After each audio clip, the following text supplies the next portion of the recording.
shared fax facility. Instruments. This is the old one, fax 2, used for a lot of multicolor immunofluorescence with a dye laser system.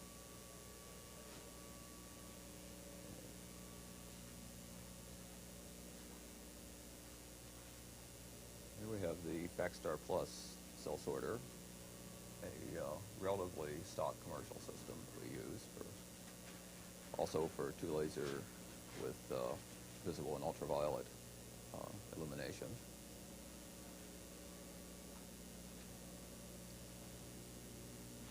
There. Analytical room, computer terminals, and Macintosh, things like that for manipulating graphics.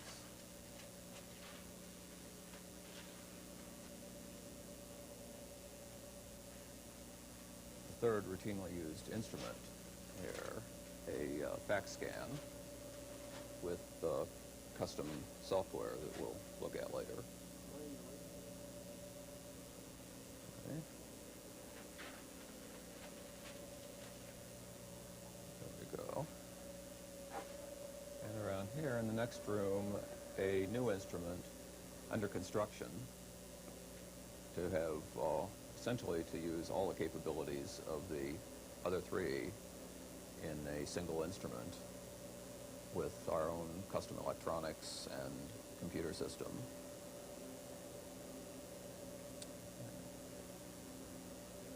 Okay, good. The computer room.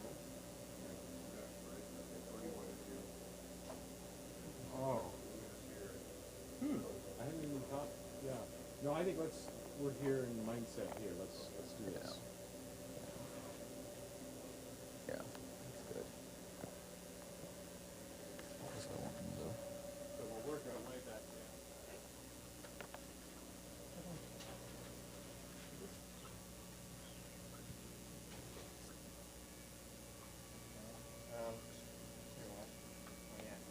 You rolling? Okay, rolling. Stand by for speed. And speed.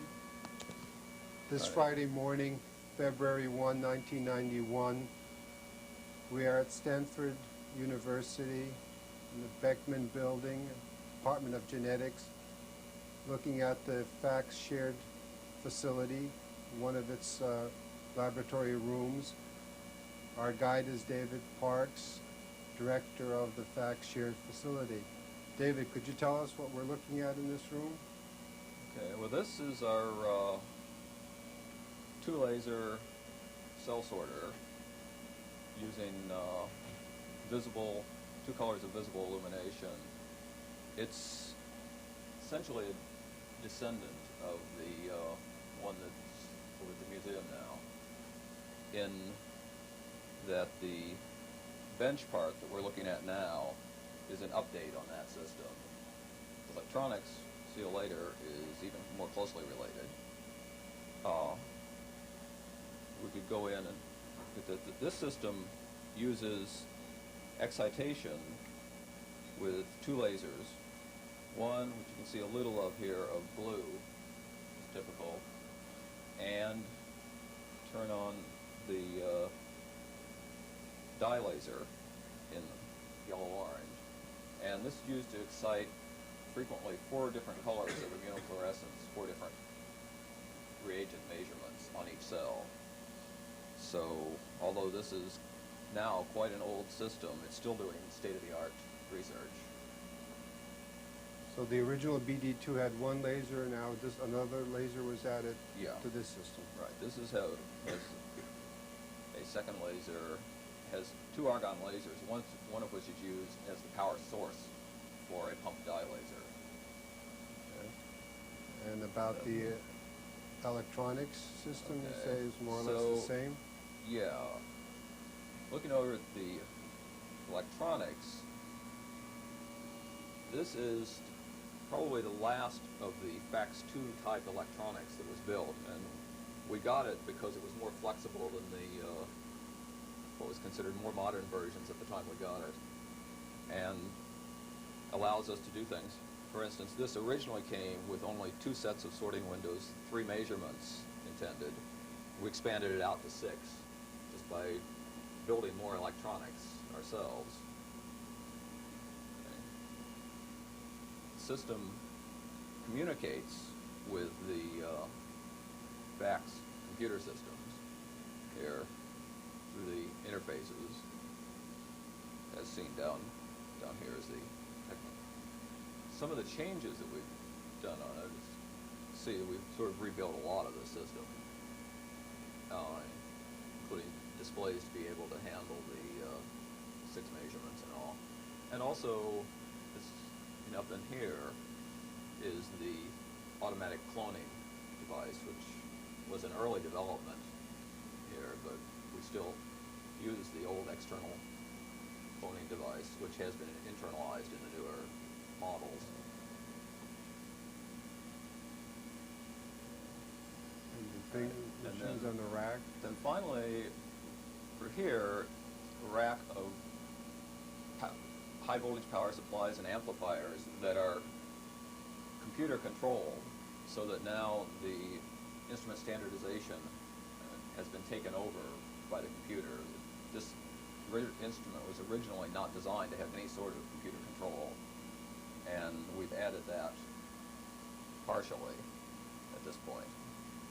So it makes it possible to standardize the instrument and have the computer know what the instrument conditions are, because it sets them.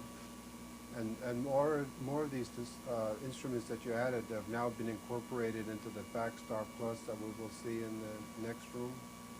Yes, it's partly because as a result of work that we've done, and partly as a result of just the way things go, and we've retrofitted this old instrument and kept it running to do more modern things.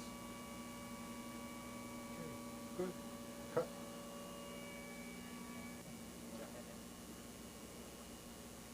Okay, and speed?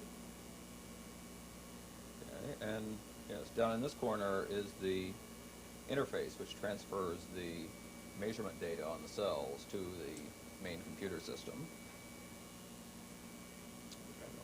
Okay. Okay, cut. Good. Waho, cut. Waho. Stand by, speed. And speed. We're in the second room of the fax shared facility. What do we see in this room, David? Okay, well, this is a Backstar Plus. It's pretty much a current instrument like you've seen at Becton Dickinson. It runs visible laser and a UV, so it is a 2-laser system for a different set of measurements than the previous one. Overall, it's basically a stock instrument, except that it does have connection to our own computer system and software.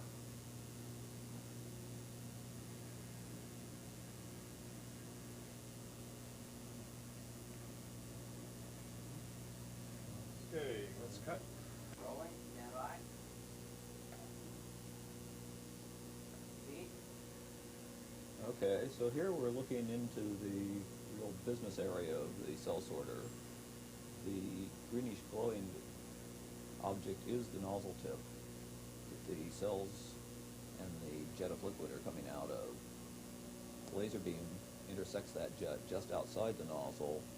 We take the measurements from the light signals generated at that point, and just a little further down, the stream is broken up into small droplets, which, by charging them and passing them through a high voltage field, results in moving the drops, deflecting them out of the central stream to yield sorted fractions, shown here, where we have two different criteria on the measurements, which result in left sorts and right sorts into two different collection vessels.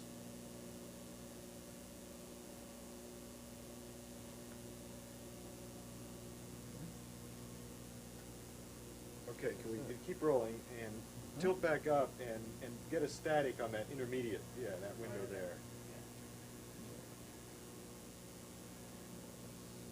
We're at the aspirator level here, the undeflected drops, those that do not contain cells of interest and are to be discarded or collected immediately, allowing the deflected drops containing interesting cells to go past and on either the left or right side and be collected. Okay, pause it for a second.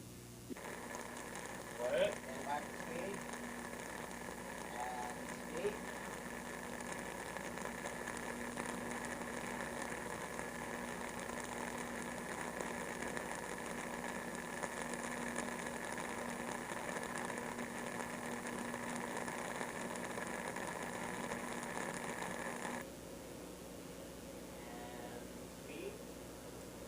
We're in the third room now of the fax facility. What are we looking at in this room, David? This is a Becton Dickinson fax scan instrument. It does single laser analysis. It's not a sorter, but it does have the capability of doing 3 colors of fluorescence if you have the right reagents to do it. So it's quite a capable instrument and generates quite good data. So we've taken this as a relatively stock basic instrument and connected it over to our own computer system. Here you're in the looking in at the business area there. The flow cell illuminated by the blue laser light, where the laser comes in from the left. The cells are flowing upward through the flow cell, and the fluorescent light is collected by a large immersion objective in the back, so it's very efficient at collecting the light, even though the laser power is fairly low. And then the light scatter detector is off to the right. So this gives us a total of 5 real measurements on each cell. Good. And now we're looking at the computer terminal. Right. This is the prototype software on workstation, where it's running some test particles, initially 2 dot displays here of different views of the test particle data. We have also an instrument control console for setting up the instrument conditions and controlling the different parts of the instruments, amplifiers and things like that. And then another window in which the instrument calibration is done and standardization. So here's just a running display of the measurements on each of the 5 primary measurement channels plus 2 pulse processed channels for pulse width and pulse area of one of the measurements. How is this program different from the standard one that goes with a fax scan? Well, it's totally different.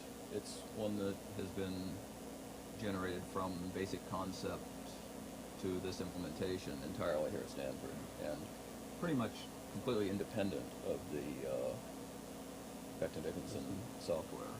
So we're not trying explicitly to compete with them, but we are working as an academic development environment here, and using the fax facility customers as our guinea pigs. And what are the major advantages as you see this, or as a scientist see it from this software? Well, historically, the software that we've developed, the fax desk software is called, is particularly good as a data management system, that we really have access right now to all the data that's been taken since 1983 on this system. And so that archive capability, the fact that it runs complete list mode data so that you can go back and effectively reconstruct an experiment, reanalyze the data years after it was originally taken. Right.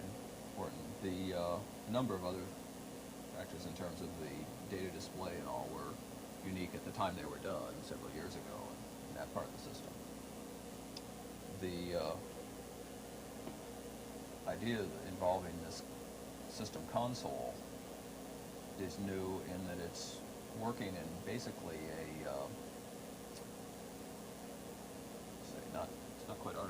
intelligence, but it's a rule-based control system.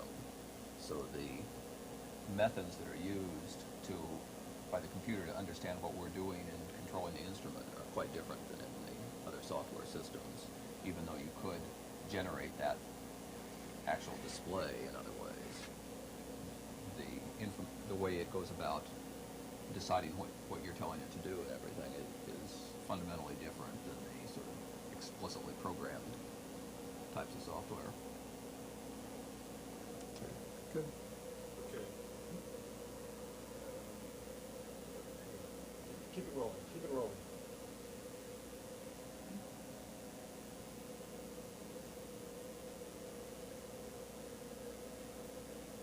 Okay, I think we've got what we need here. Waho, Yeah. pause tape. And just re-identify this, just a couple of words, what we're looking at here. Okay, so here we're Okay, just one or two words. This is the, here we're seeing the flow cell area of the fact scan illuminated primarily by the light from the laser. okay, good. Cut. Rolling. Hold the speed. Speed.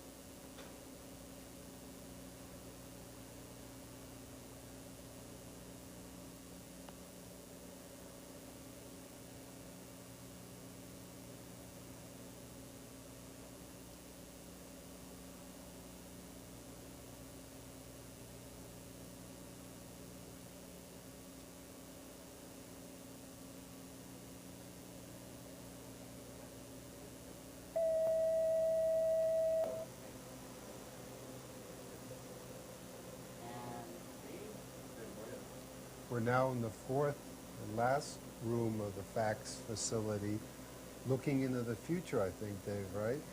Yeah, this is our new instrument development area. What we see here is the electronics rack for a new version of cell sorter that we're in the process of assembling. The optical bench, lasers, that sort of thing is being built onto a stock Becton Dickinson FacStar Plus bench, but we're expanding it out to have visible ultraviolet and dye laser illumination, and thereby be able to take any of the measurements that are available on any of the other three instruments on this single instrument and be able to do it in any combination or all of those measurements at one time. So it's intended to be a very versatile and flexible and powerful instrument in terms of its measurement capabilities, but at the same time be tame enough in a sense that biologists, at least our better trained biologists, can run it for themselves without an engineer standing over them all the time. So that's the reason for using the commercial bench as our base. The electronics, however, is entirely designed and built here with what's called pipeline processing in the signal, so that all of the measurements are taken and dealt with as rapidly as possible, so that we would hope to be able to maintain higher rates of cell analysis and potentially also of cell sorting than is possible with the ordinary electronics. The electronic system communicates with a special version of the VAX computers that use, and part of the reason for the existence of this system is to be able to carry out new forms of cell analysis, and in terms of computer processing, cluster analysis, finding and analyzing populations of cells, and then be able to transform that automatically and directly into sorting criteria, so that we can actually do an analysis and then carry out very general sorting specifications on a set that may contain 10 or more measurements per cell. And is this a rule-based system as well? Well, that's a different part of it. The control system for this, the console and user interaction with the electronics and things, will be based on that same rule-based system that's being prototyped on the back scan. The cell sorting is a different issue, but it is a very open computer geometry, so that we'll be able to do all sorts of anything we want to do in terms of the analytical capabilities, and be able to transform those into sorting criteria in a direct fashion. Yeah. Okay, this is room tone in the pattern sorter. Room tone.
We need long ones.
We have seen some views of the Herzenberg laboratory at Stanford University.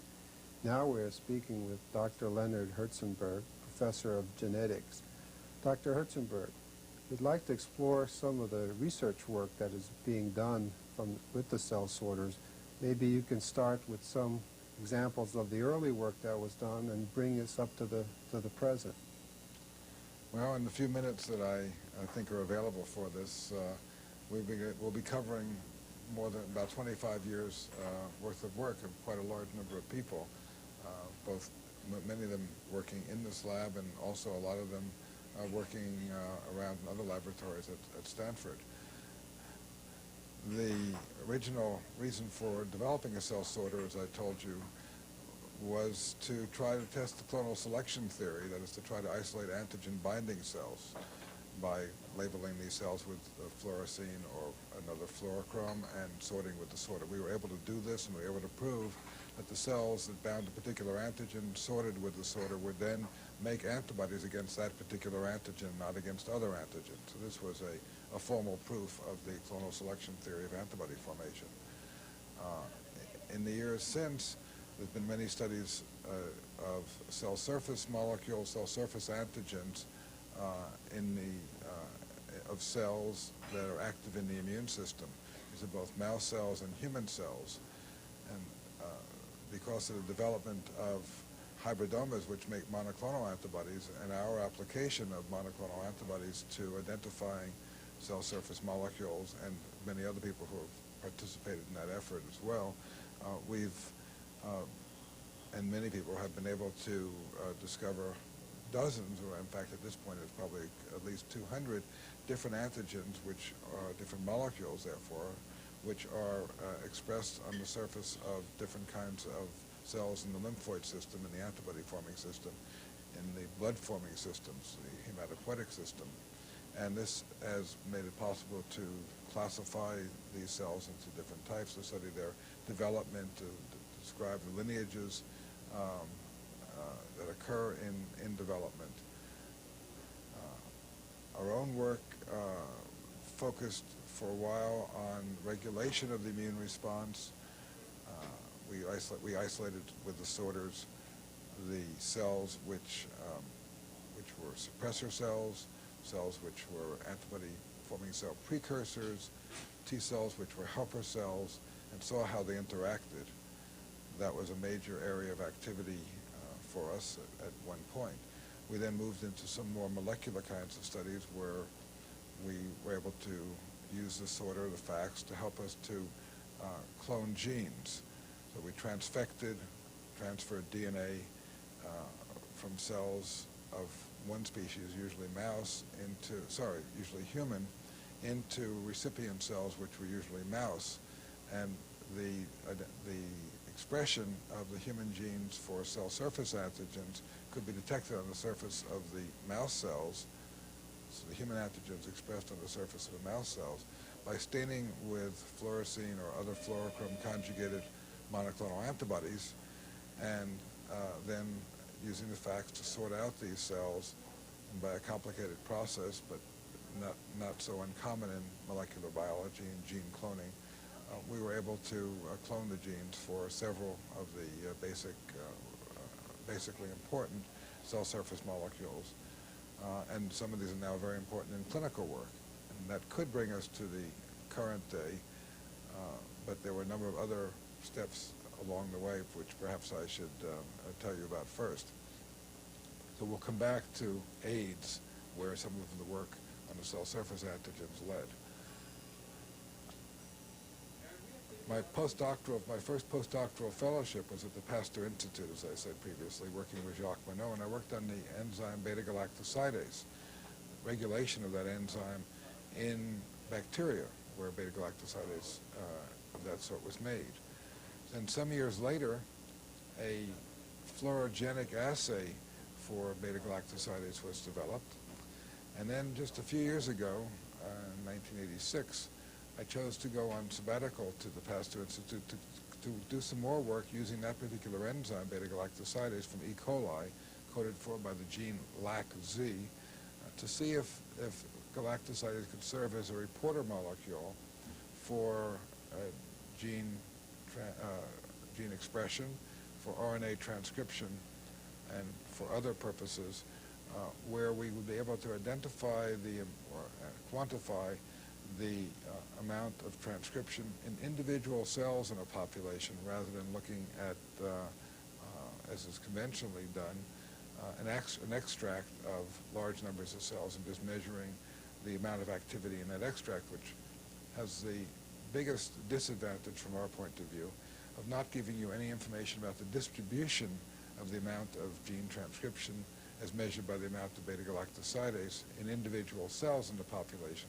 but rather just gives you an average number, and that average could be made up of some cells that are making no enzyme and therefore have no transcription, other cells which might have a little bit, others which have more, and maybe just a few cells that have a very large amount, or a large number of cells which have a large amount. None of those different situations could be distinguished by the extracted method, but they could be distinguished by looking at individual cells. And the FACS was perfectly designed for that, and the substrate that we could use with beta-galactosidase was also perfectly designed for that. I mean, it was a fluorogenic substrate, fluorescein digalactoside, which, as I said, had been used previously for other purposes. We learned how to get that substrate into cells. If there was beta-galactosidase in those cells, they would hydrolyze the fluorescein digalactoside to fluorescein. Fluorescein is fluorescent.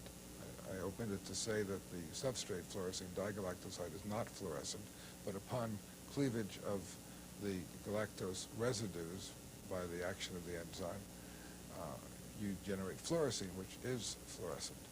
So we learned how to get the substrate in, and then we had to solve the problem of how to keep the product from flowing out, how to keep fluorescein from flowing out, which it normally does. We found that just by lowering the temperature below about 15 degrees centigrade, and we normally work at 4 degrees centigrade in an ice bath, the fluorescein doesn't come out. It'll stay in cells indefinitely. So then we can pass the cells through the FACS and measure the amount of fluorescein in the individual cells as they pass through the FACS. Now that also, so we made that work while we were on sabbatical. Some of the work was out at Stanford, and students who have recently left the lab, Gary Nolan and Steve Firing, were much involved in that work. And now, a few years later, we're using that technique or that reporter technique, we'll call it, to do a number of the projects that are going on in the lab now. One of them involves the AIDS project, which I alluded to earlier. AIDS, of course, is acquired immunodeficiency syndrome. It's caused by infection with the virus HIV, and is a real scourge to mankind now. And in the United States at the current time, this is 1991, there are reported to be well over 1 million people who are infected with the HIV virus, and under current situations are expected sooner or later to die of that viral infection, manifestations of the viral infection, unless we can find some way to delay that event indefinitely, or actually cure people of the virus, or cure them, certainly the effects of the virus.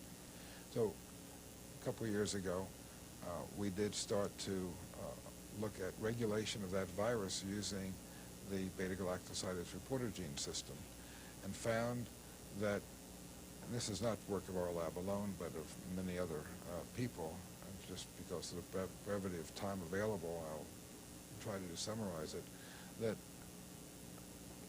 the virus in HIV infects cells and is often found to be there in latent form, that is not actually producing virus. In other cells, you can infect the cells acutely, and the virus will be produced, and the cells will die. In other situations, the virus can be produced without the cell dying. But in any event, the study of the virus in our lab started by using the promoter of the virus, called the LTR, long terminal repeat of HIV, ligated to or attached to the beta-galactosidase gene. the coding sequence of the gene. That then allowed for a measure of how much viral transcription was going on in these cells. So we measured viral transcription, and if we have time, one of my students will talk about an assay we're trying to develop, a very rapid assay, where there is no rapid assay now, for viral production. So we've used the FACS to both isolate the cells, which have constructs in them, and to measure the rate of viral transcription and viral replication in cells using this beta-galactosidase reporter gene technique. Now, you want me to talk further about the work going on here? Well, I think how we're doing for time, Brian. Okay, we have about 40 seconds. Okay, let's Oh, cut boy. this. Okay, so what do you want to do? Now, I mean, think it's that would be hard a to- great introduction to, did you want one of the people Monty. who was working on that assay to say a few? Yeah, if you could. Quiet. Speed. Okay, go ahead. Okay, I'd like to introduce Monty Montano, a graduate student in the genetics department in this lab, who's going to tell you of one interesting and I think very important application of the reporter gene technique using beta-galactosidase and the substrate fluorescein digalactoside, FDG, and of course the FACS to assay for it. Monty? Thank you, Len. As he mentioned earlier, we have been working on developing an assay for detecting infectious HIV virion. Basically, our strategy was to transfect a reporter gene, the HIV LTR attached to LAC-Z, into a cell line and select for a stable clone. Once obtaining this clone, which did not express CD4, the HIV receptor, we transfected a CD4 expression vector into this cell line and then again selected for a CD4 expressing clone. Now, we tested whether or not this clone could be infected with HIV, both laboratory strains and patient strains. And in fact, the infection does result in the activation of this reporter gene. Basically, beta-galactosidase expression is increased, and with the hypotonic load of the fluorescent substrate FDG, we have a FACS selectable and quantifiable marker. Essentially, we can quantitate the number of viral particles and their infectious activity using the FACS machine. An important aspect and utility of this technique is that you can monitor HIV infection in patients by isolating their PBMCs and titering for their virus. Furthermore, because this system can be adopted for viable cell genetics, we can study the infection in viable living cells. Therefore, after our reporter cells are infected, we can measure various parameters in the same cell during the course of infection, thereby allowing us to investigate a concerted cell biological phenomenon in the virus as it undergoes its life cycle. And furthermore, it's important to develop a rapid assay in order to measure effectively the antiviral drug efficacy for patient therapy. And because the system is relatively rapid, and it hasn't been perfected yet, but the goal is to develop it in such a way so as to use it with clinical monitoring of patients and drug therapy, so that we have a readout of the efficacy within the same week as the therapy is being undertaken. Well, thanks, Monty. Thank you.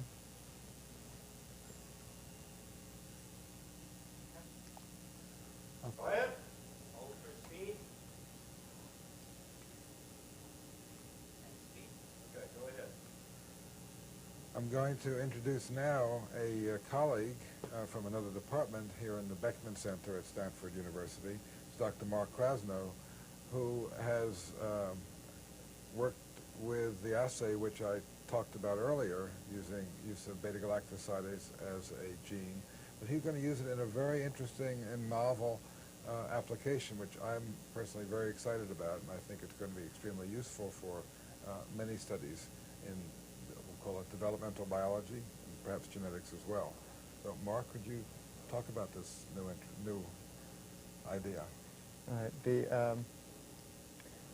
The point, the application of this new LAC-Z reporter gene technology to development was important because very early on in development, there are many different cells, and but those cells look very similar to each other, even though we know from a number of different genetic assays that they're expressing, they are different in that they're expressing very many different gene products.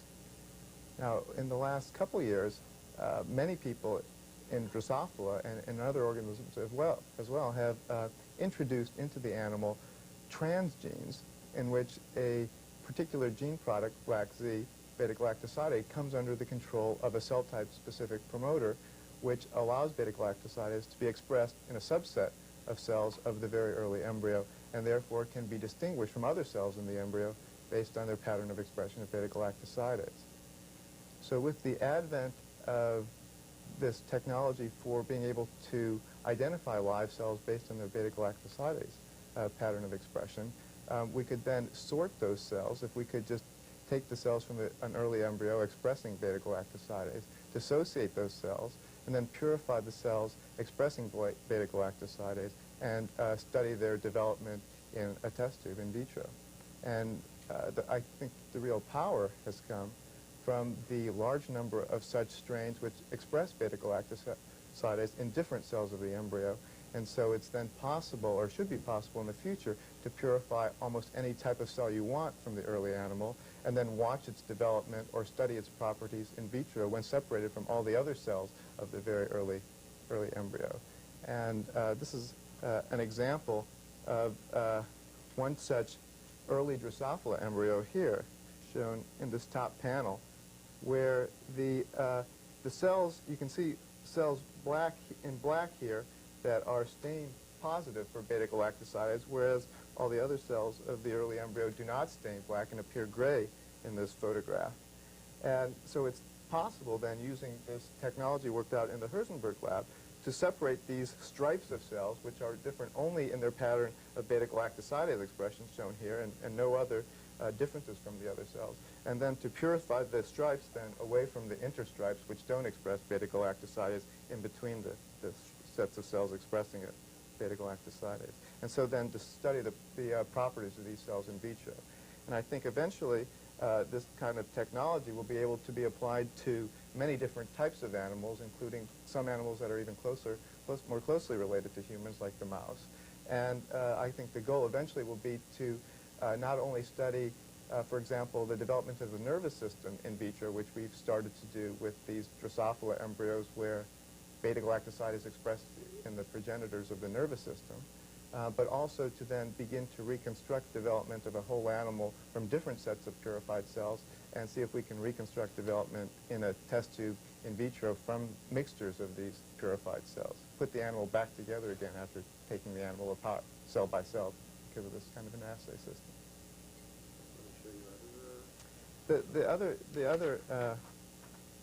This is just the overall scheme here, where we start with an embryo with a LAC-Z transgene expressed in a particular set of cells, and then let it grow to a particular developmental stage, shown here, where there are, say, several hundred cells in the animal, but only a few of the cells are expressing beta-galactosidase.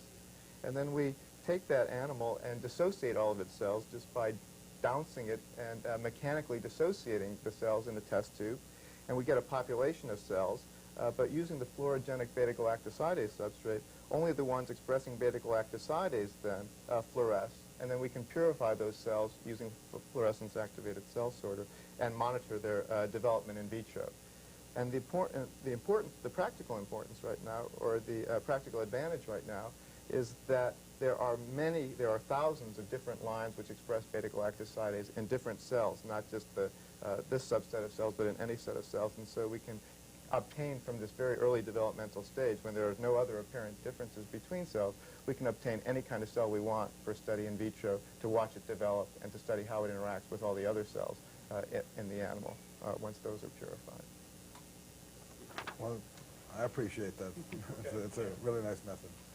Let's do this. Let's start right then with the second one here. Okay. Just do the talk down, as I call it. Going down. The rest of it is fine As with a- the light shot. But if he will go close now, and you start it up here and just repeat that. Repeat that. Do you want me to hold it in some round? No, he can hold it. No, I You don't think want it him should to be. point at all? Yes, I and I see. do want him to point. I want him to do exactly what he did before again. We can cut between the two. Still rolling? Oh, we'll stop. Quiet. Speed. And speed. Pause it. Pause it. Rolling. Hold the speed. Speed. Okay, go ahead, Marcus. This at the top panel shows an early embryo, and what happens during development is that the cells of the embryo divide. The fertilized egg divides many times to give a few thousand cells, shown in the second panel here. Some of those cells begin to express beta-galactosidase, and they're shown in black, as dark black circles, and they express beta-galactosidase because they are within this animal. All the cells contain a LAC-Z transgene, which is under the control of a cell type specific regulatory element, allowing it to be expressed only in a subset of the cells of the embryo.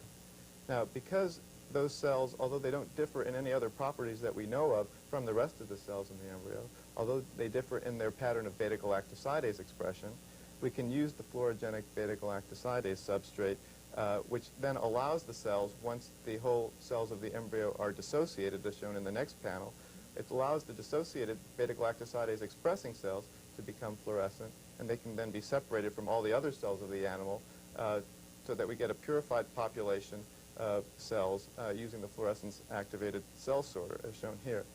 Once these cells are purified, then, we can analyze them directly, test for various properties, or allow them to continue their development in vitro to see if their development then can continue in the absence of all the other cells of the animal.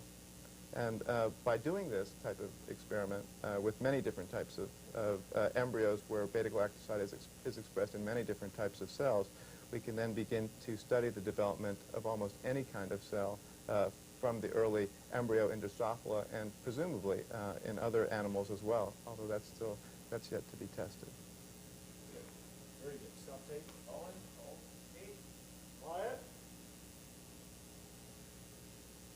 Speed. This is an example of a very early Drosophila embryo in which it harbors a LAC-Z transgene, which is expressed only in a subset of the embryo cells. And you can see after a histochemical staining here that the cells expressing beta-galactosidase appear as black stripes here. They occur in clusters and thus appear as black stripes. And the cells which are not expressing the LAC-Z transgene appear as gray cells. And using the whole animal cell sorting technique that we've developed, that you can then separate the stripes of cells expressing beta-galactosidase away from the interstriped cells which don't express the gene, and then study, therefore, the properties of these cells when apart from the other cells of the early embryo.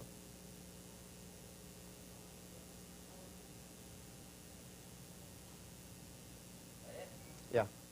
Rolling. Hold for speed. And speed. This afternoon of Friday, February 1, 1991, we're in the second floor library of the Beckman Center at Stanford University, talking with Doctors Leonard and Leonore Herzenberg, Len and Lee. Very interesting couple and unique in quite a number of ways of having worked together from their very early careers. And maybe we can start with that.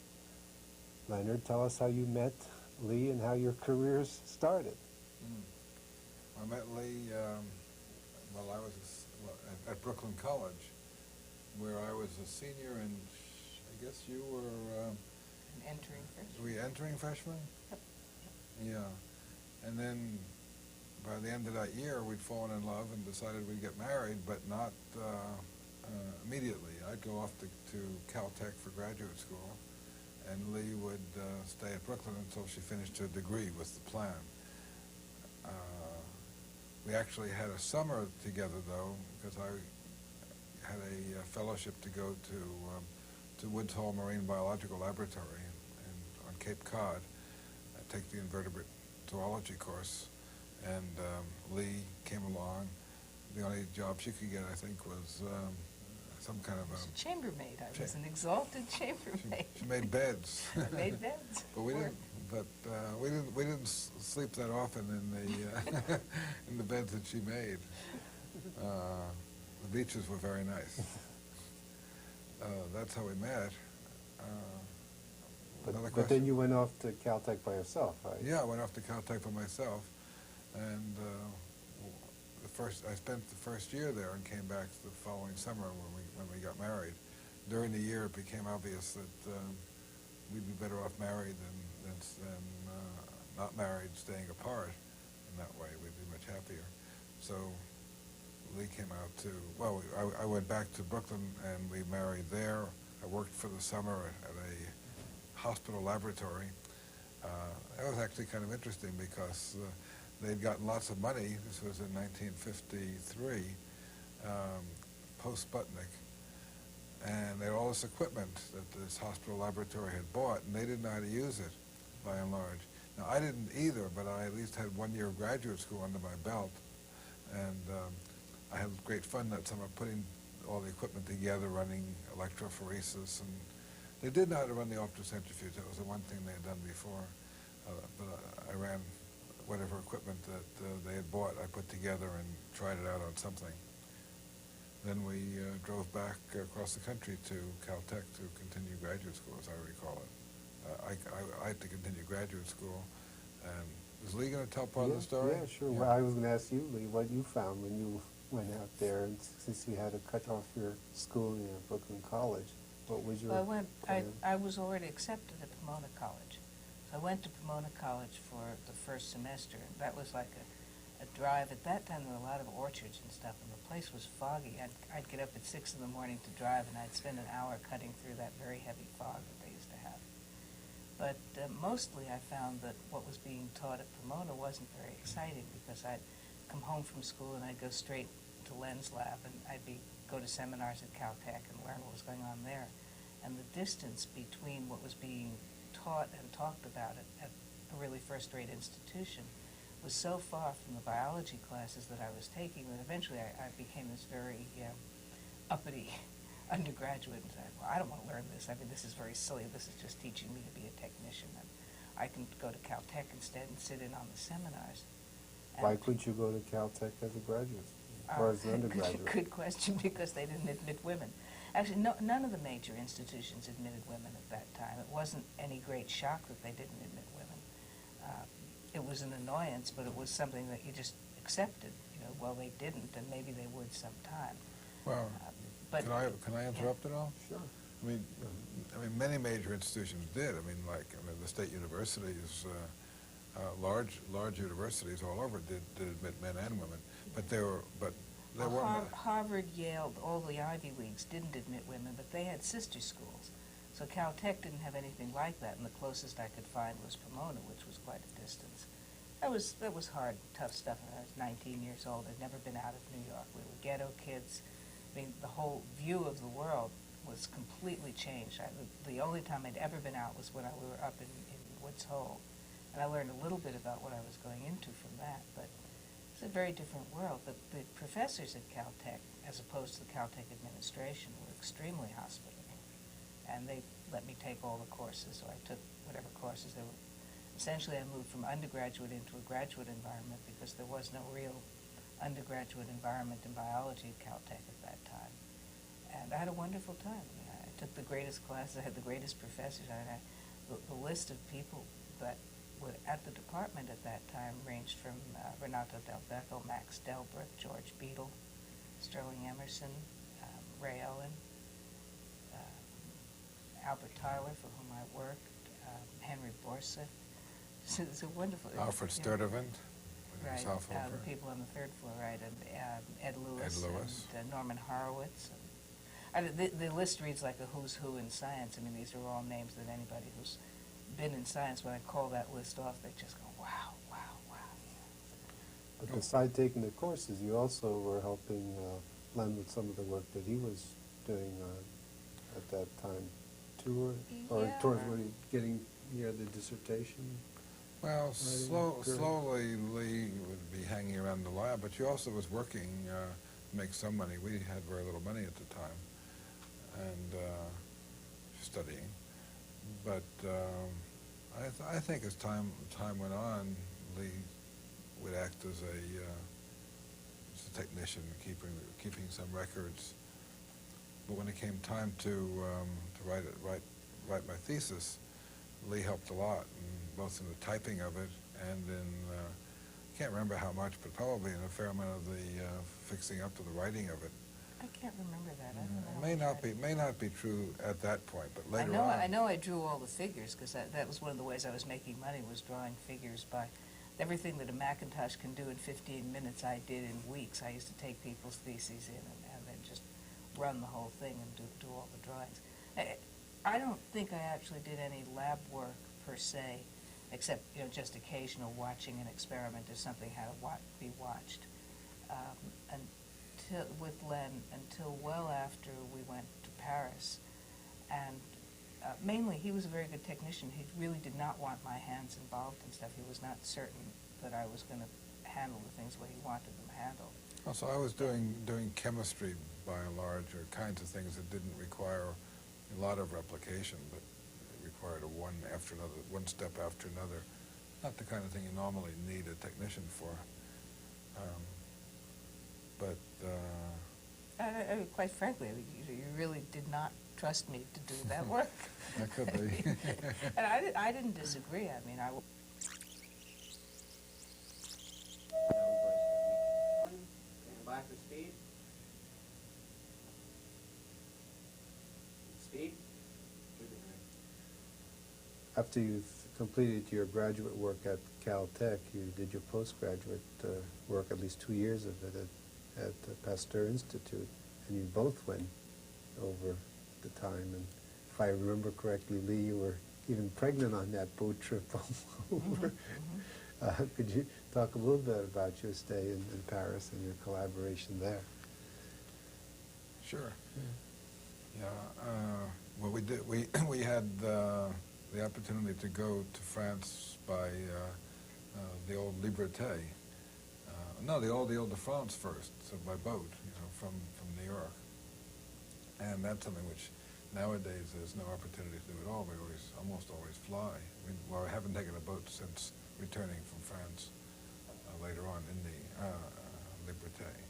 mind you, we were 5 stories below the ocean in the littlest cabin you could ever imagine.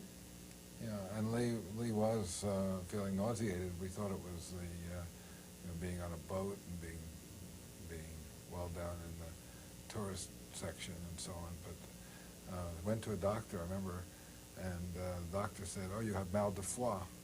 That means liver sickness of some sort, which is what French doctors always said you had if you had some stomach ache or a headache or something. They'd call it mal de foie, anything.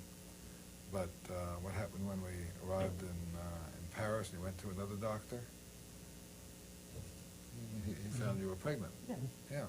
So it was the early month of pregnancy where you do feel nauseated normally, so it wasn't because of the boat trip per se.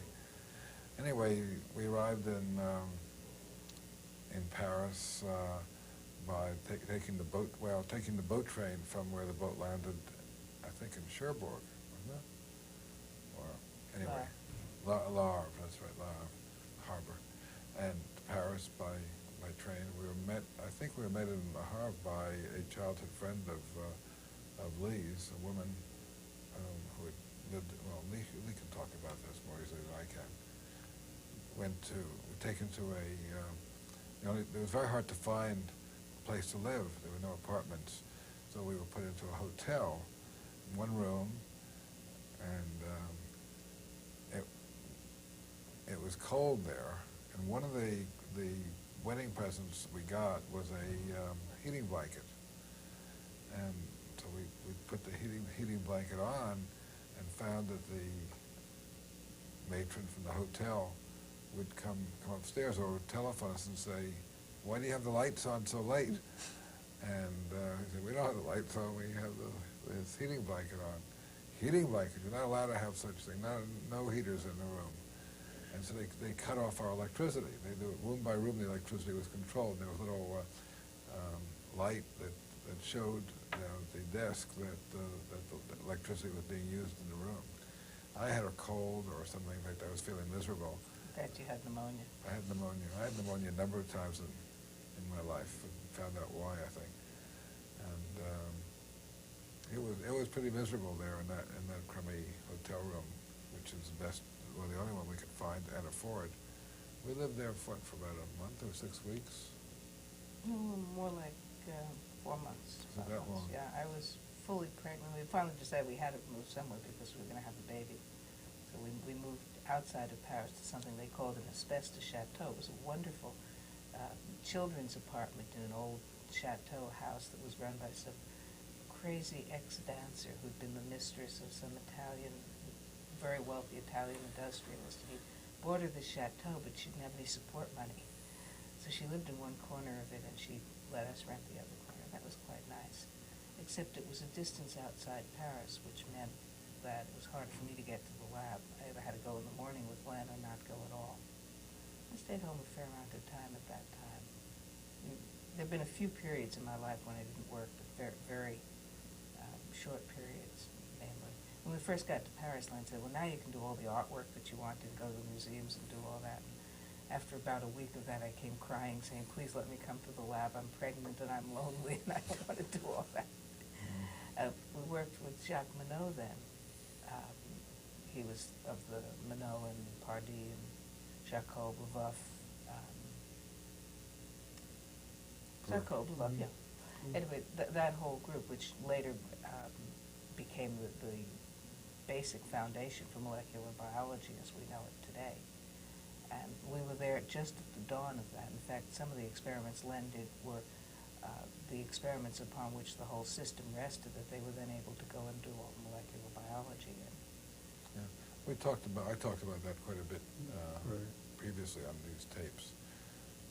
I guess we're supposed to be talking about sort of our Yeah, but then you also, Lee, you mentioned that part of the ritual was this long lunch where a lot of the ideas were discussed and that you were part of.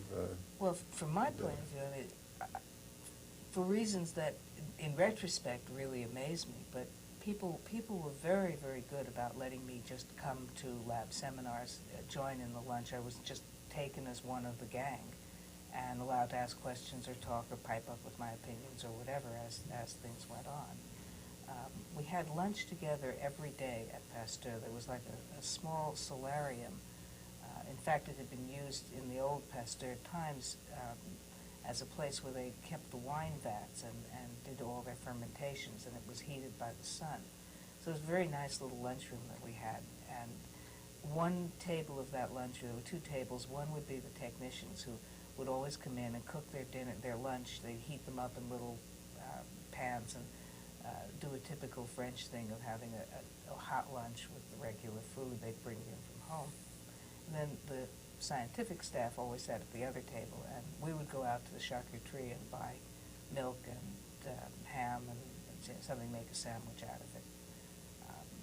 A few people would bring things from home, but usually that group ate that way. French bread was the most important part of it. Yeah, God, you couldn't live without French bread.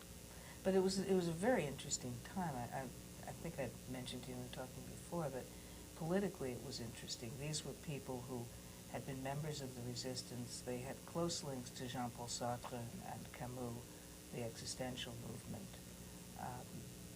It was a small intellectual community in France, particularly on the left. At least they were all leftists. They would tell us stories about how they hid the various Jews who were part of the group at different times when the Gestapo would come looking for them. And, it's a very strong sense of not communism. I mean, they quit the party. Most of them had quit at the time of the Hitler-Stalin Pact, some of them sometime earlier. But they were socially oriented. I mean, they were very, in these days we'd probably call them liberal democratic. I mean, they were very concerned with human rights in all ways, and they were concerned with scientific rights, the rights of scientists, communication among scientists.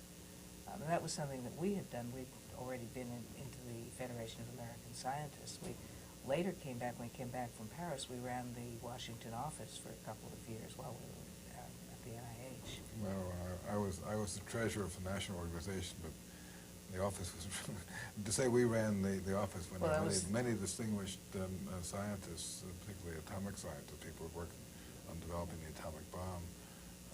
They ran the organization. We ran the office. That's what I meant. Yeah. Well, we put out a newsletter. Yeah. And, We did the mailings. We did, the things that young people do in political organizations. When you came back to Washington, you were both at NIH, but there you sort of split, right? Yes. And you were at one lab and... Yeah. you Well, maybe we rotated. should say one more thing about Paris. I mean, I had a salary, and Lee didn't. There was no formal. She couldn't get paid at the Pasteur Institute, but we managed to live fairly well on my income. It was only when we had to come back to the NIH that we should have had our ways paid and all of our goods brought back. But I was actually inducted into I was examined and then inducted into the public health service in Paris, and That's in lieu of going to the army, right? That's right. Interesting. Yes, he carried a pipette for his country, as we used to say. That's right. But the question I'm dealing with, which may be of interest to future historians, is that American scientists lived quite well in Paris in the early mid-50s as compared to French scientists. But when we had to go back to America, it was a financial loss. We had to borrow money to be able to get back because the public health service didn't pay for our way back. I think mainly because Harry Eagle, to whose lab we were going, didn't want to pay for it out of his laboratory budget. And so we came there with no money, with considerable debts. I think I'd quibble with you about living quite well. I mean, we didn't live we went once to a fancy French restaurant in our whole time, and had the whole time spoiled by the ugly Americans who came into the restaurant at the same time. And we'll never forget their comment was, "Did you see the Mona Lisa?"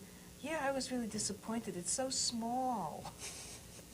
It was. You just remember this because we really didn't have money to do anything when we were there. I mean, we ate, but we had a nice apartment that we were lucky. The Pasteur found us an apartment that belonged to someone else, and it was expensive enough, but not that expensive. But I wouldn't say that. I mean, living quite well is another. Well, this is a dynamic between us, okay? I mean, all of our lives, we've always shaped and honed the idea between the two of us to get exactly what we mean out of it. We're also very intensively measurement-oriented, and I remember explicitly driving through Kansas, and we were trying to estimate the number of feet between the lampposts on a long, thin road that did nothing but have lampposts on it. Telephone poles, wasn't lampposts. And we were trying to estimate that, and our conversations have always been honing things to as fine an understanding between us as we can come. There are arguments, that's another issue, but these are more like clear discussions, but I don't agree with you that we lived quite well. I think we kind of lived well. Well, speaking of the dynamic, it sort of brings to mind, and maybe we'll hopscotch a little bit here, but maybe back to Caltech and I guess to your meetings with Barbara McClintock, and what I'd like you to say a little bit more, what you told me yesterday, Lee, which I found very interesting, is how Barbara McClintock looked at the world and organized her facts and theories, and your explanation with the baby and the milk, and how boys and girls are trained differently, because I think that's quite a good illustration and analogy of different ways of looking at the world. Well, the story that you're referring to started one Friday night when Len and I were just about to go out to a Chinese restaurant at Caltech. And that meant driving in and finding a cheap student restaurant in Chinatown in Los Angeles. And since we were going to take that whole drive, we were kind of wandering around the place looking to see who wanted to go, and there was no one there except for Barbara McClintock, who was sitting in a quiet room with the light on, and she was obviously working. It must have been about 8 o'clock when we were looking. And, we stood outside the door and we said, well, you know, should we ask her or should we not ask her? She was a high-level faculty to us, although she was always this very simple and very direct woman, but nonetheless she was part of the faculty, and we were just students, and we hassled a long time back and forth saying, well, we shouldn't interrupt her. She's obviously busy. Well, but maybe she really would like to go. Maybe nobody ever asks her. This kind of thing. We've learned that ourselves. I mean, you know, we see the students will sometimes go out and, you know, we wish they'd say, come along with us. But in any event, we finally did get up the courage and ask her, and she said, oh, I'd love to go. And what I didn't tell you when we were talking about it last time was that many years later, I would always, every so often, go and visit her. And I'd start out, Dr. McClintock, you probably don't remember me. And she said, what's your name? What's your name? It's Lee Herzenberg. Oh, yes, we went to that Chinese restaurant, didn't we? It's really fun. She's a lovely lady. But the particular question was, how does Barbara McClintock see the world? And I asked her at the time, she was doing what was the Jumping Jeans story. And the rumor at Caltech was that she was the only one who really understood this, and a couple of other professors could follow what she was saying. But for the most part, people couldn't really follow exactly. It was just such fantastic work. And my own little way, you know, how do you find these novel things that nobody else has found? And her description was that as she's doing things, she tests the observations that she makes against the existing paradigm, the theory that's currently being worked. Most of the observations fit into the theory, and therefore they just extend. It's what she expected to happen based on the theory that she was working with. But every so often, she'd run into an observation that she was certain was true. You know, a blue kernel in a otherwise yellow field, which shouldn't have been there. And there was no explanation for this. But you can either shrug your shoulders and say, well, you know, these things just happen. Or you can say, I know this happened, there has to be a mechanism. And so she would look at it and decide that it's technically correct. I'll store the information. And she stores that observation as something then that she can't explain with current theory. And then as she gets another one and another one, she tests against what she's got stored until she begins to group observations. And finally, out of that comes a method of explaining how this must be happening. Yeah, actually, what happens is you don't do this as consciously but that's, if you look at the process, that's what you're doing. Eventually, it gets niggling, it gets annoying enough to say, this can't be correct. It can't be the theory. There's something wrong with the theory, because I know that under these conditions, this happens, despite the fact that the theory says it can't happen. And so I've got to find some explanation, and you go to sleep at night, and you think, and you think, and you wake up in the morning, and you think, and you say, well, if that's true, I could do such and such an experiment, which wouldn't be predicted by current theory, but would be predicted if I include these new observations and extend the theory. And she's saying that's how she basically functioned. And in later years, I really realized that she had shaped my thinking. I thought that was great. That was a perfectly logical, rational way to go about the world. And I still think most good scientists think that way, male or female. But it's been put by other people that was a particularly female mechanism for dealing with the world. And so then came the question of, you know, what is the difference between the way men and women look at the world in an intellectual sense? And that was the point you were raising about the milk, that by my observations of, you know, growing up, and I grew up as a ghetto kid in a Jewish family, but I don't think it's terribly different anywhere you look, that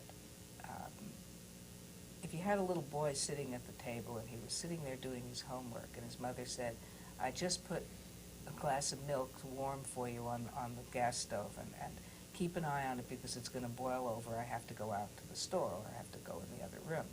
A little boy would sit there doing his homework, and he'd forget about it, and the milk would boil over, and Mama would come home and find that the stove was full of milk. The kid would be drinking the milk, but the stove was full of milk, and he hadn't even cleaned it up. He hadn't done anything with it. He'd gone back, and he was sitting there and studying his books. And she'd come in, and she'd say, you know, you're supposed to, you know, why did you let the milk go there? But you concentrate so heavily, you're so intensive on these books, you never can think of anything.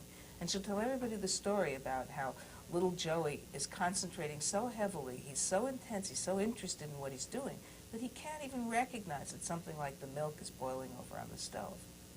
Alternatively, if his sister is sitting there and doing the same thing, concentrating just as heavily, and Mama comes home, the sister gets a good smack and says, you know, you're supposed to know that. And she says, but I was doing my homework and I don't care if you were doing your homework. You got it, you know, there's milk on the stove. You're going to leave it that way to boil over. You can't do that.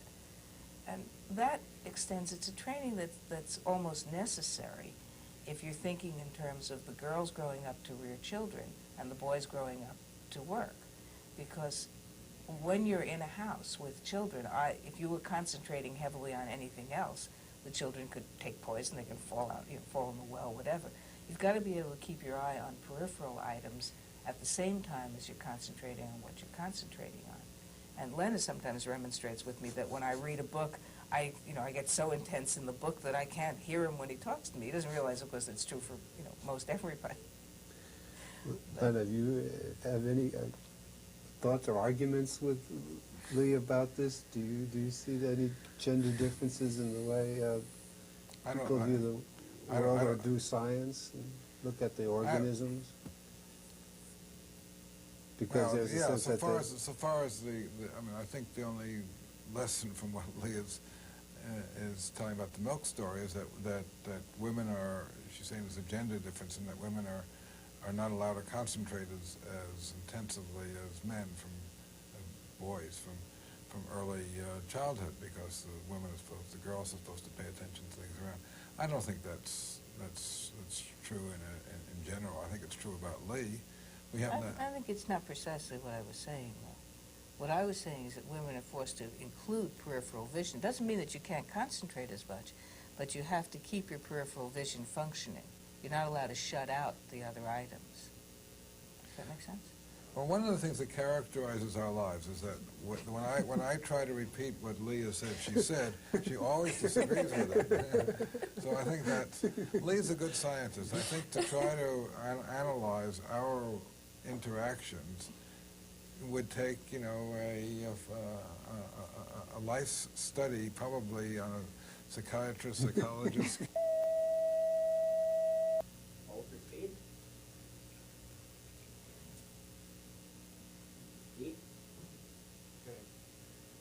Maybe we could talk a bit of how you plan your research projects and how is it determined what Leonard would be working on, what Lee works on. Tell us a little bit about that dynamic. Well, I guess I would characterize our scientific lives not so different from our non-scientific or outside the laboratory lives. That to a large extent, what I am excited about, what I want to talk about is what I'm excited about. And Leah's the person I want to talk to about it, because she's a very bright person and fun to talk to about it, and I always get feedback. So sometimes one could call it arguments, and certainly Lee started in my laboratory. I was the one who had a PhD. Lee had no degree. She didn't even have a bachelor's degree, but she was intelligent, and she wanted to understand what it was I was doing, and I wanted to tell her about it. It was more fun telling her than others in many cases. So we really started working together seriously in Paris, where Lee would take the notes on experiments that I was doing, or she would read this spectrophotometer to read the values, which would tell us how much beta-galactosidase was being made by a culture.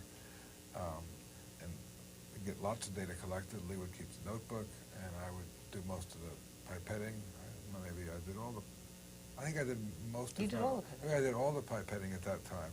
But there was very funny business at the Pasteur Institute.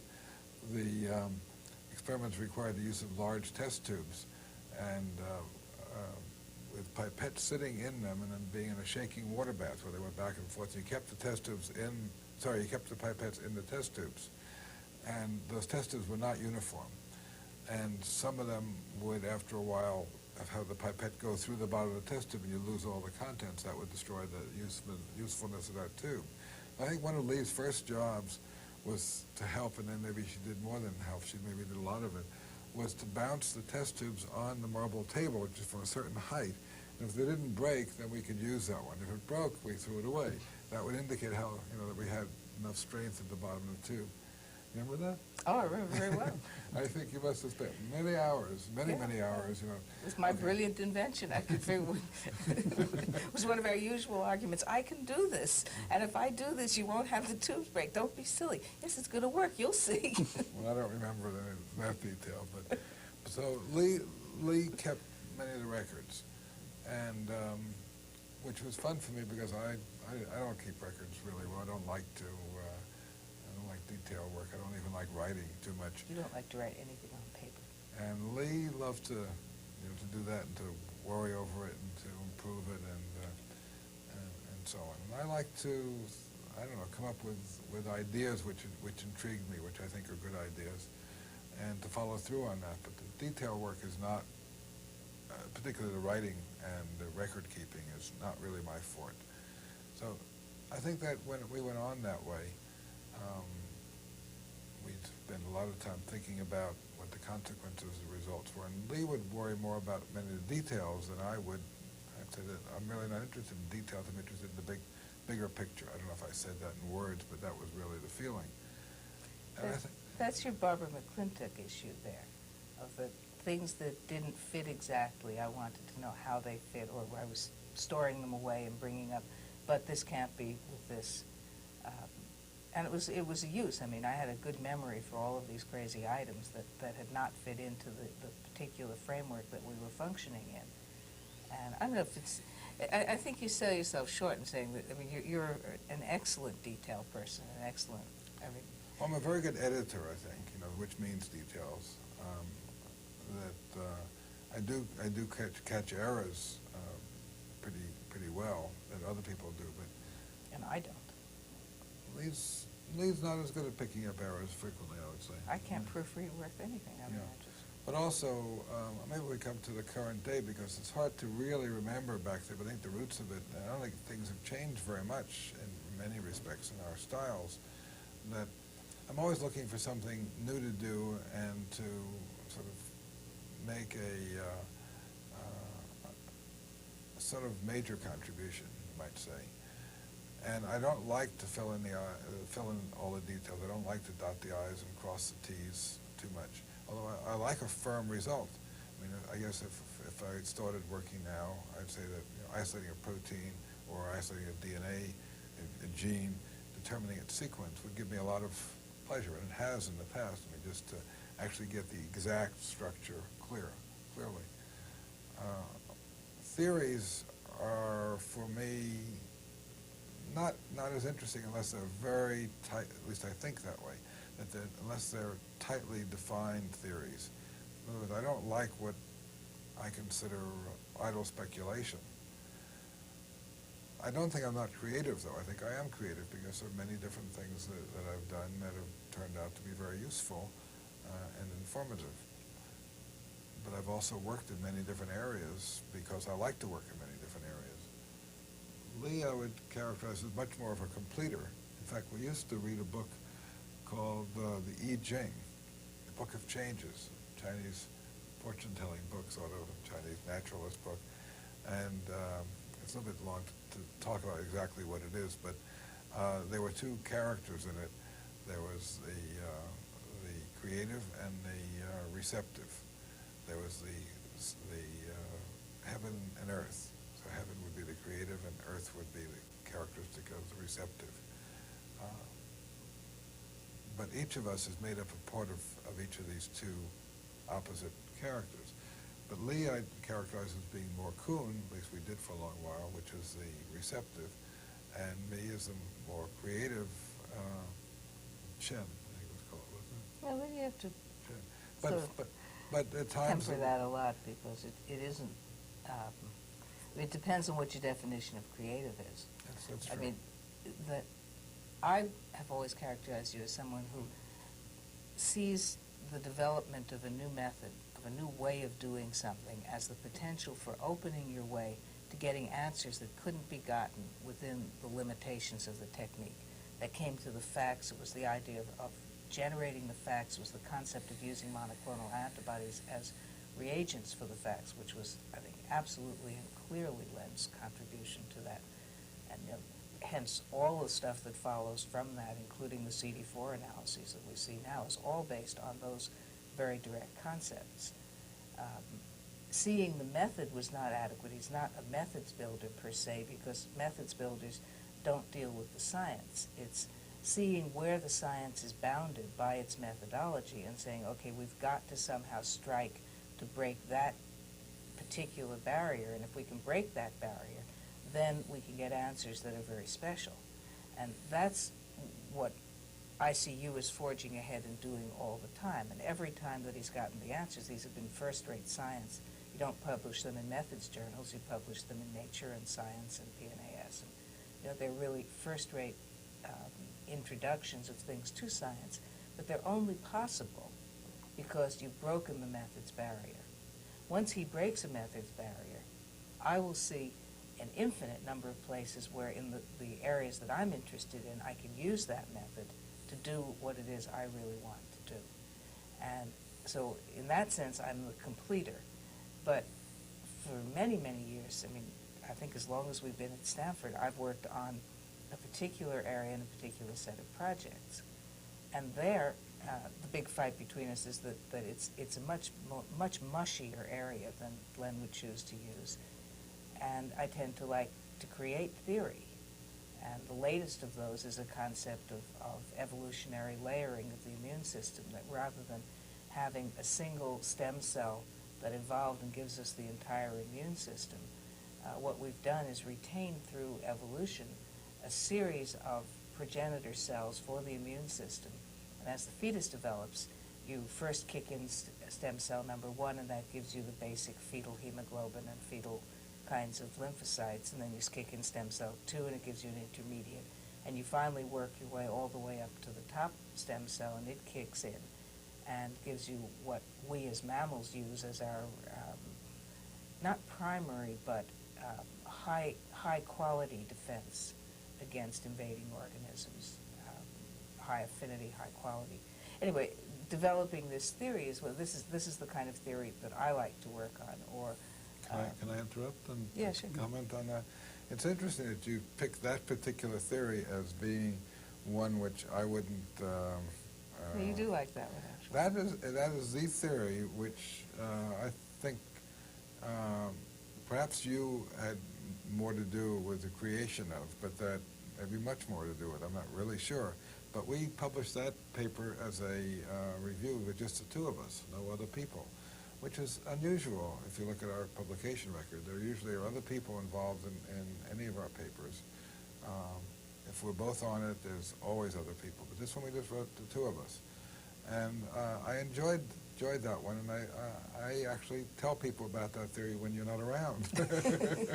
Yeah, I was going to say that there's a theory that I put together with one of my students that has to do with likening certain kinds of immunoregulatory processes to flip-flop circuits in the electronic circuits, which I think essentially gave us the guideposts to discover and work out a whole system of immunology that we couldn't have ever understood. It would have been in the McClintock range of ununderstandable observations, except for the fact that we happened to have put this theory together before with only the vaguest sense that it might be really relevant. And that was an issue of great argument between Len and me, and most of our colleagues, actually, in the European Journal of Immunology. We submitted it there, and there was apparently a grand battle at the editorial level, with most people saying this theory is just too vague, and we don't want to publish it. And Niels Jerne coming in, apparently, and saying that he thought it should be published because it made sense to him. And so they published it in volume 10, number 1, page 1, which was 10 years to the date of the location of Niels Jerne's article that is far greater in theory. I mean, he really had some of the key On theory idiotype- on the on, idiotype and Idiotype networks, on networks. yeah, the word I was looking for was complementary idiotype interactions. But it was on networks. Right. And this was an extension of network theory, which is why the European Journal was the right place to put it. May I interrupt now? Or do you want No, to? let me just finish 1 second. That the joke about that was basically that either somebody thought it was a good theory, or else once every 10 years in that slot they can publish something that they think may be junk.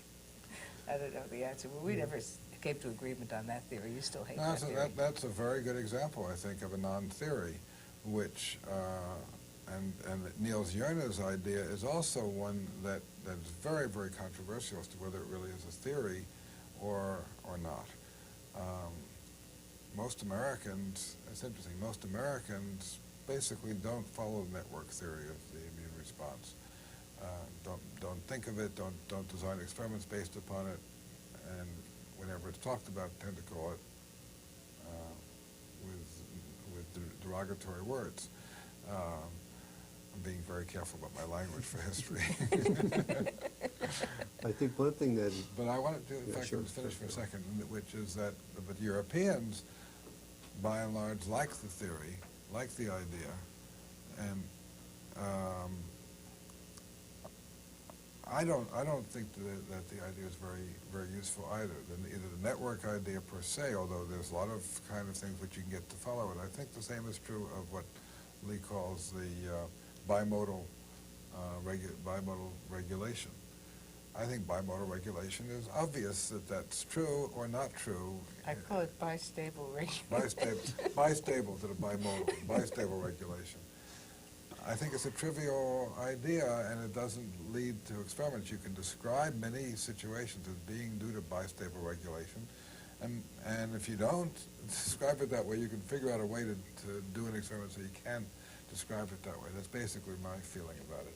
Yeah, So we've agreed to disagree on this for a long time, and No, I think that's true to now. The answer to the network theory is that it's been completely predictive of the work with Lylan B cells, although not with other B cells, which again is work that I've been doing with my colleagues. But secondly, that without the bistable theory, you can't really explain epitope-specific regulation. And as a result, epitope-specific regulation, which is like we have 6 or 8 papers on this, it's been reproduced, it's very important to vaccine makers, but amongst particularly American immunologists, they refuse to accept the data. They just forget it every time, and they forget it because there's no current theory that will explain it except this kind of bistable theory.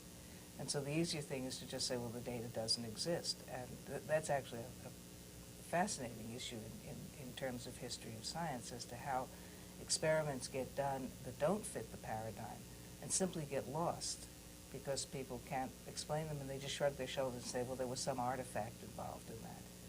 And for us working through that, the work, it was very easy because the theory was there. It provided all the guideposts we needed, and we could predict everything that was happening based on this theory. And you knew this at the time. You've forgotten it since then, or I don't think you would make the arguments that you make. But we can go back over it sometime. Maybe you would anyway. Well, I think what I wanted to say that it's been quite clear from our brief conversations here that your work goes on and you're clearly thinking and creating, although somewhat we've been talking in reminiscences in history, but I think today's New York Times article has been sort of fortuitous for us because here it announces some of the new work that you've been doing on AIDS and presenting further avenues not only of research but of clinical application. And maybe we could end with a few words on that. You know, your reactions to the article, your work dealing with AIDS. Well, the article, should I start? No. Let me start, because I want to say something. Who's going to Very finish? explicit. You may finish. Who's going to finish? You may finish.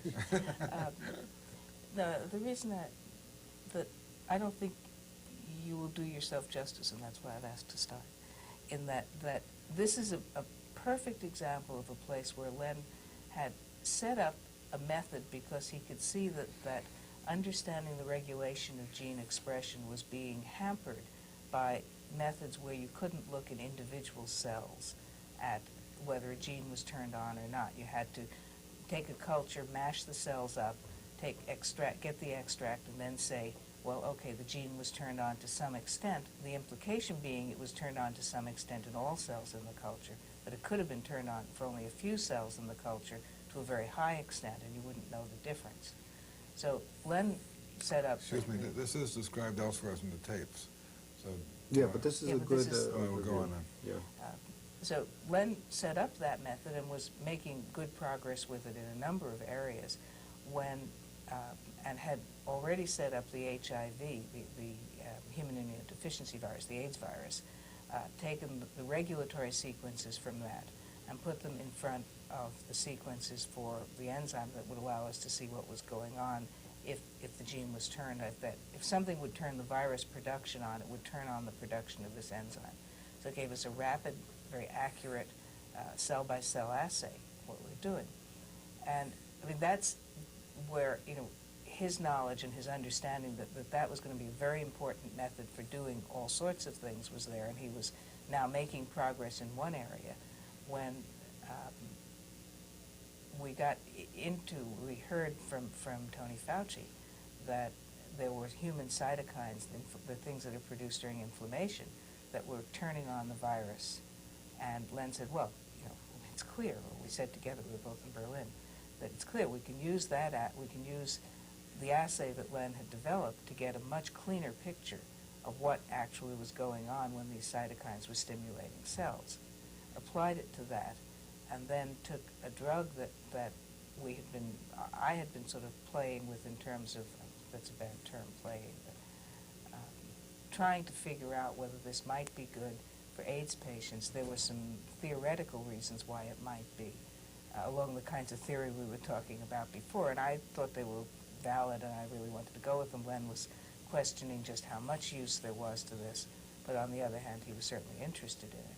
But when he picked up and could see his way clear to doing the set of experiments, the hard, tight experiments that he likes to do, then he took this over and he just picked up the project and really ran with it and created what is there. And I came back into it because I didn't know very much molecular biology when we started that project. I did all my learning as I was following him along, just trying to help out with the students and trying to help out with the clinical data.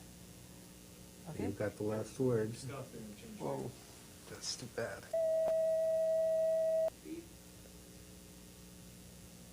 We gave you the last word. I'm sorry. Wahoo? Yeah. Okay.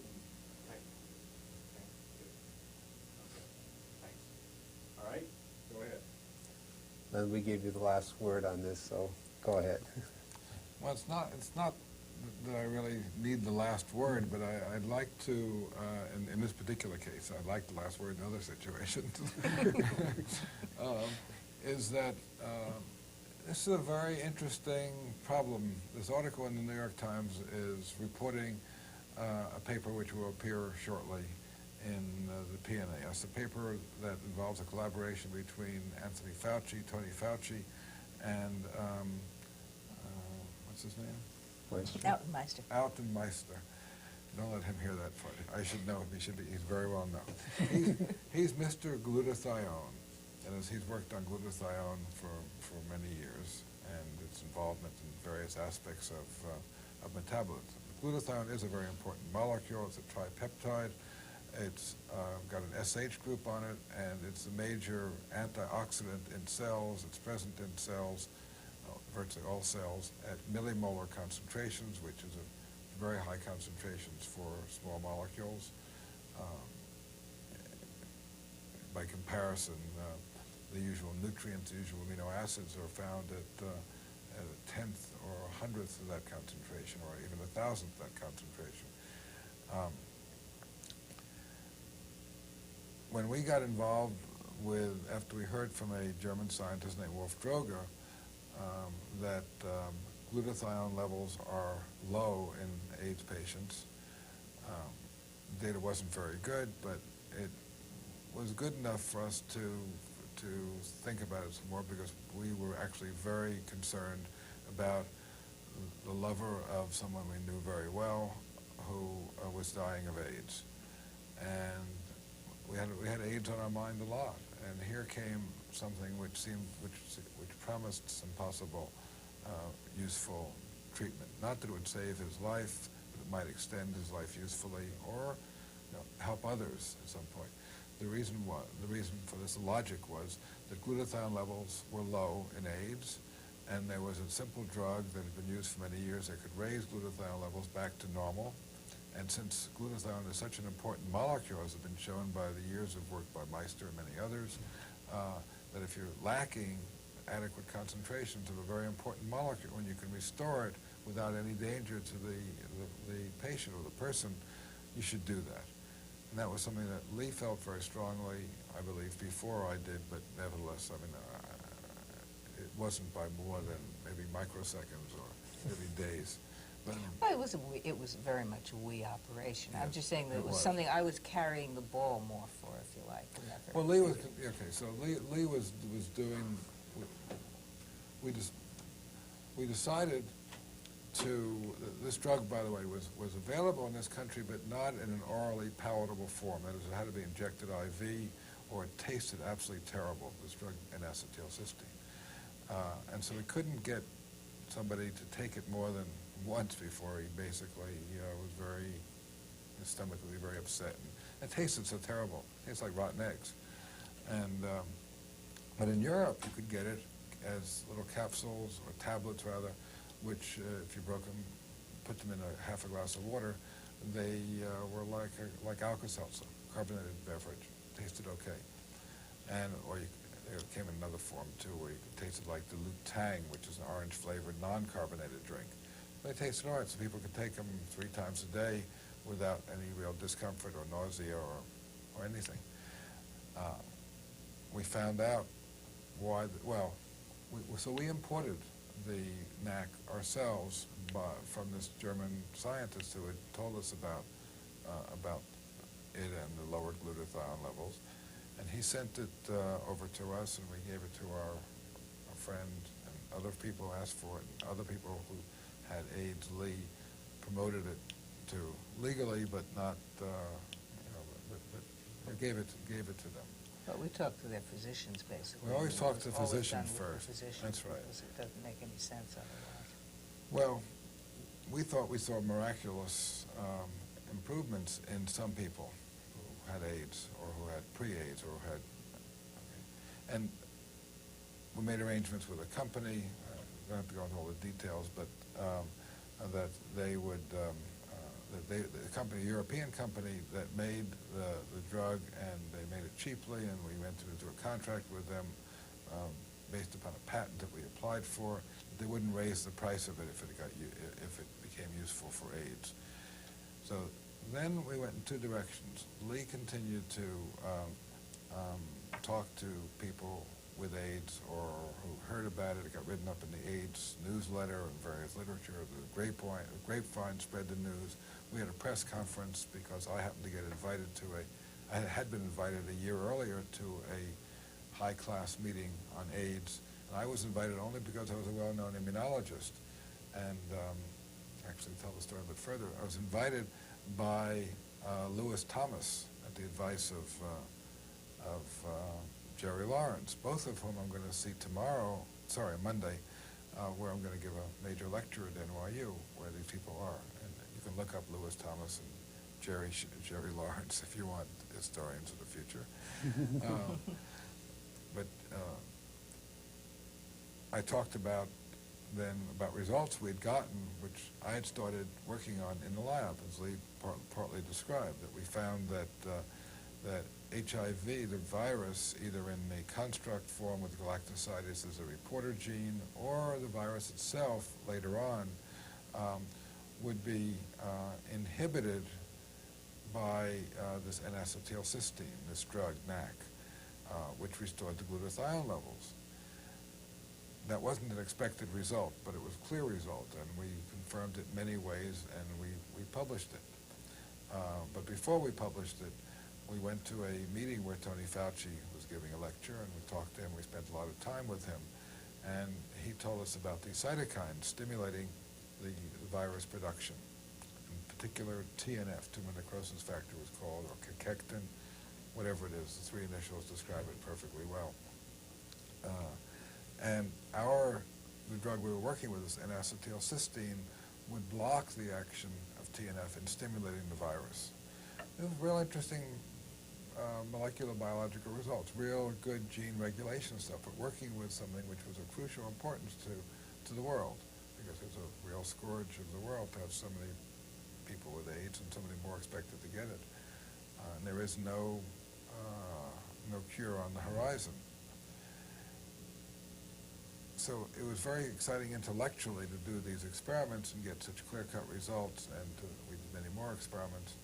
At the same time, it was very exciting to have the feeling that if a clinical trial got done, which was the only thing which would really establish whether it was useful in treatment, there was a good chance it would work, we felt.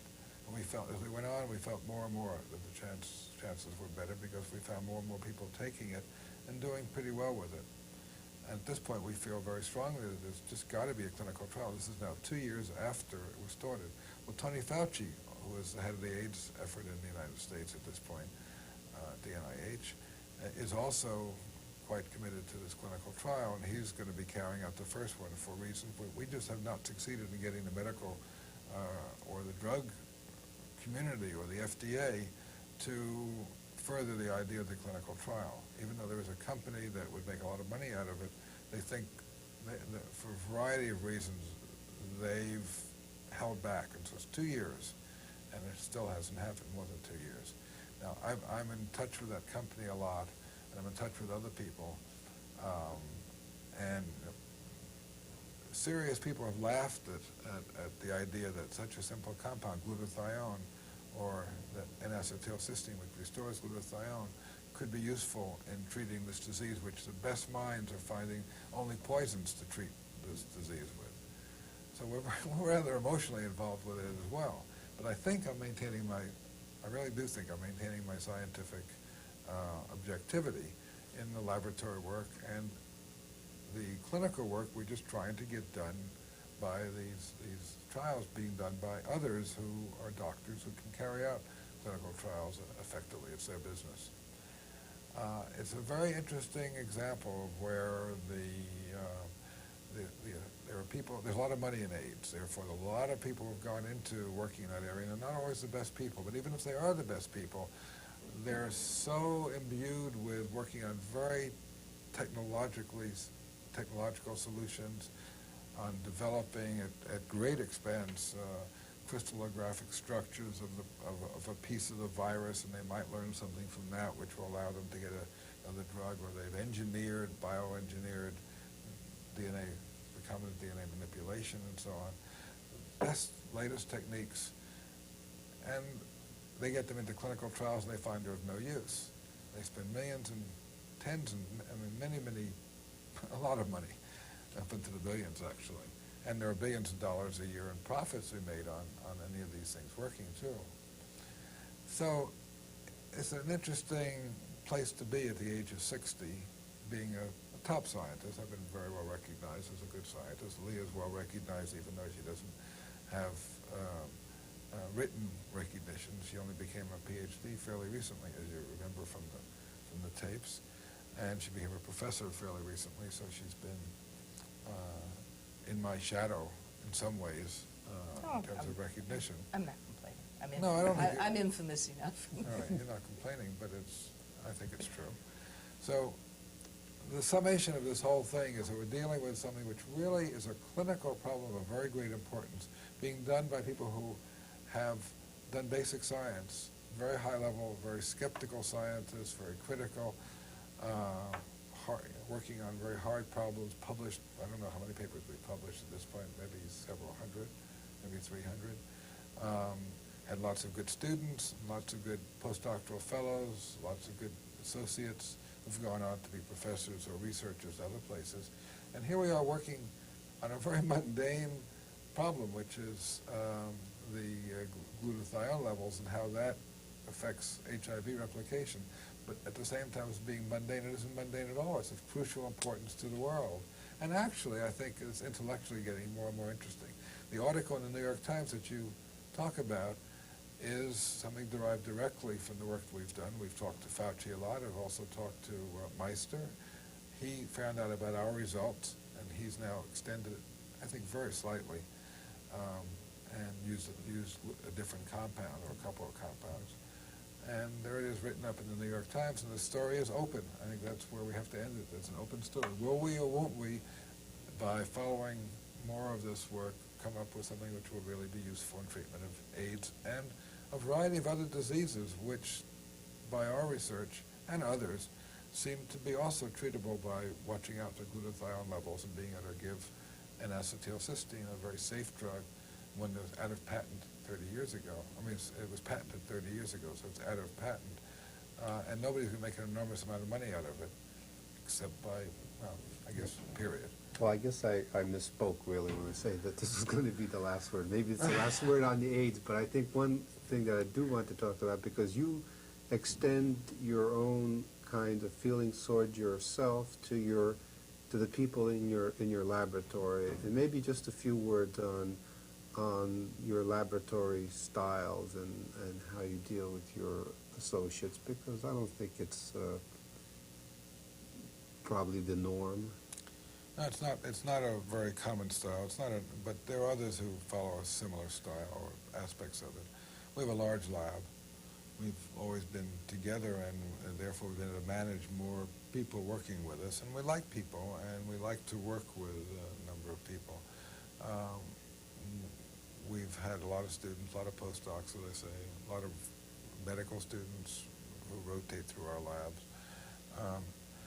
And a characteristic of our lab is we've always had on Thursday nights, usually on Thursday night or some other night of the week, a journal club, which has been going on.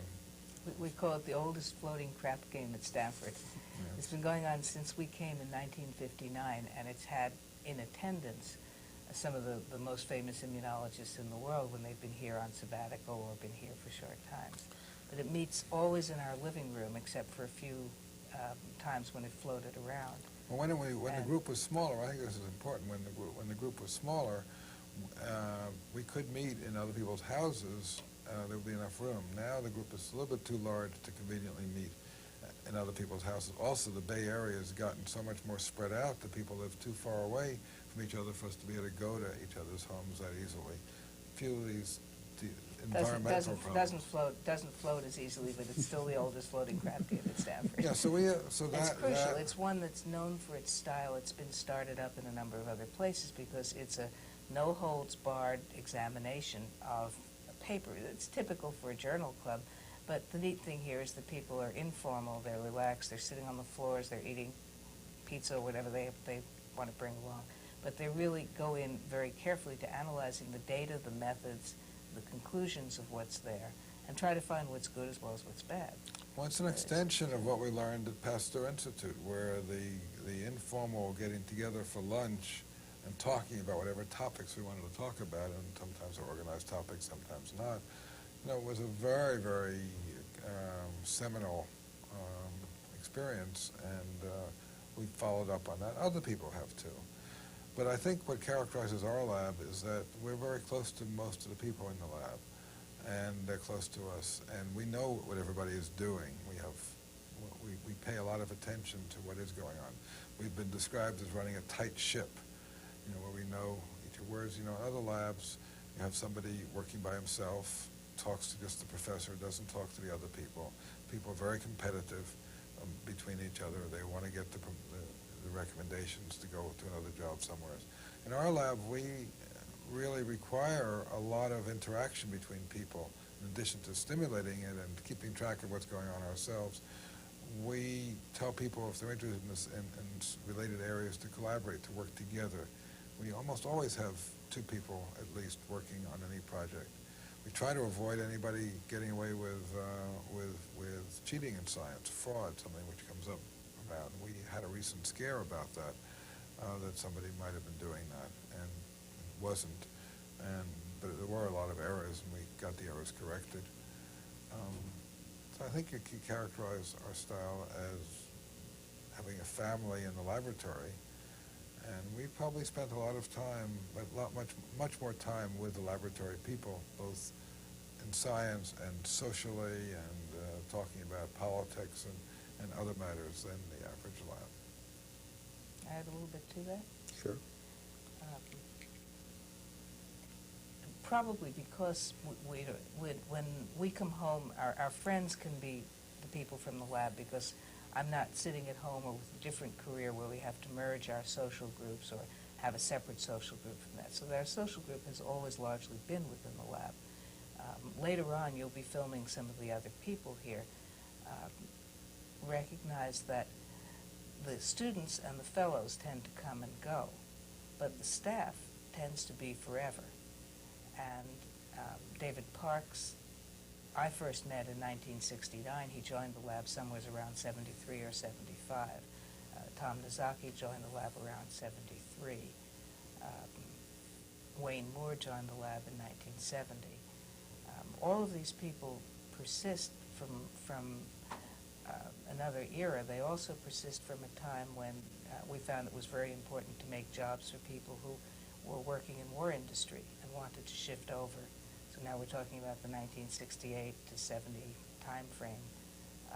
A lot of the cell sorter owes a lot of its creative talent to people who just simply didn't want to work in the war anymore, and we were in a position to set up some jobs and do this, and it was consistent with our social and our political philosophy to get the best talent to work on the scientific projects that we wanted.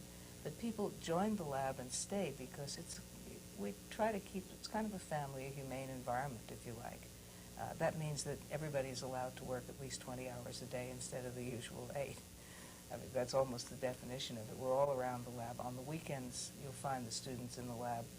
That's not true throughout the building, but it's true in a number of labs, and particularly in our lab, that there'll be somebody there all the time. Our own family, the children, have all spent at least some time working in the lab over their period of schooling, and they